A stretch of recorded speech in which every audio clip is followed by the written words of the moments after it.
आपकी कहानियों की विषय वस्तु कहाँ से मिलती है?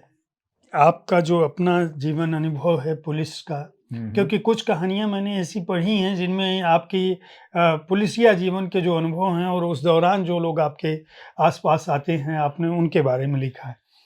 हाँ, नहीं देखिए आप जयशंकर जी, पु जयप्रकाश सर मेरा नाम। जयप्रकाश, हुँ, पुलिस का ज़िंदगी के ऊपर थोड़ा कुछ कम ही लिखा हूँ मैं। हुँ। 36 इयर्स पुलिस में रहा हूँ, है ना? लेकिन कम लिखा हूँ। 2-3 है शॉर्ट स्टोरी ऐसे पुलिस के ऊपर, लेकिन बाकी ऐसे अनुभव जैसे लोग मेरा स्टोरी को पढ़ के बोलता है कि ये स्ट्रीम ऑफ कॉन्शसनेस बोलता है, जैसे मन में क्या सोच आ रहे हैं, उसके ऊपर ज़्यादा मैं ध्यान देता हूँ। जैसे कोई यहाँ पे आपके सामने कुछ एक्सीडेंट हो गया एक, है ना? तो अगर आपका ऊपर 2 चीज़ें हैं उसमें, आप एक्सीडेंट के ऊपर पूरा विस्तृत जानकारी दे सकते हैं कि इसको ऐसा हुआ, ऐसे आ रहा था, ऐसे। और शायद हम स्टोरी राइटर के हिसाब से हम सोचेंगे कि वो जो घटना देख रहे हैं, व्यूअर्स के ऊपर कैसा लग रहा है।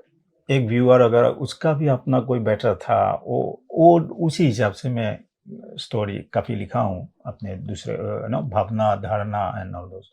तो इसके बारे में मैं एक चीज़ बताऊँ आपको, जैसे एक नदी के ऊपर मेरा मेरा बड़ा वीकनेस है, क्योंकि हमारा टाउन जो है ना रंगिया वाला, रंगिया टाउन में अच्छा रिवर था जो हम लोग देखते थे, जाते थे रोज़।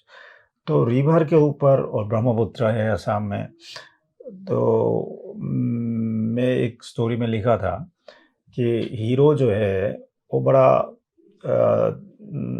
उसका दिल में बहुत हताशा आया है, नर्वस हो गया, नौकरी नहीं मिल रहा है वगैरह-वगैरह।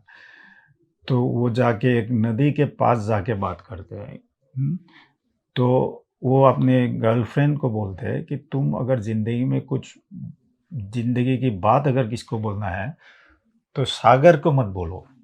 सागर को बोलोगे सो सागर को तुम दुःख दे नहीं पाओगे, क्योंकि सागर ले जाएगा फिर से वो टाइड के रूप से वो फिर से दे देगा आपको। लेकिन रिवर ऐसा एक मेटाफोर है, रिवर के सामने अगर आप बात करोगे तो रिवर उसको जिन पूरा ले जाएगा और अब कभी आपका दुःख आपको वापस नहीं देगा।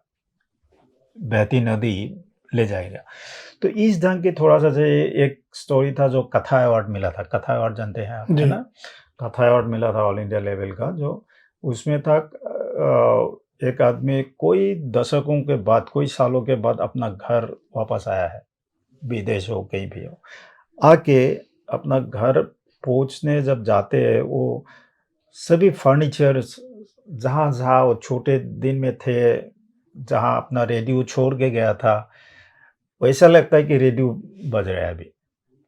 रेडियो खराब है बहुत सालों से, और जो फर्नीचर्स वगैरह थे, उसको ऐसा लगता है कि फर्नीचर्स उनसे बात करना चाहते हैं, तो बात दोनों का बात ही होता है। और फाइनली वो एक बिज़नेसमैन आता है कि हम ये सम आपका घर और पुराना संपत्ति जितना है, वो खरीद लेंगे। तो लेकिन वो आदमी पूछता है जी, ठीक है तुम तो ये सभी का पैसा दे दोगे जो मार्केट प्राइस है, लेकिन जो हमारी स्मृति है, जो यादें हैं इस घर के, उसका प्राइस कितना होगा ये हमको दे दो पहले। समझ गए ना आप? जी। तो आपका जो याद रहते हैं, आपका जो मेमोरीज़ होते हैं, वो इतना वैल्यूएबल है कि वो आपको पैसा का हिसाब से नोबडी कैन कंपेयर इट, है ना?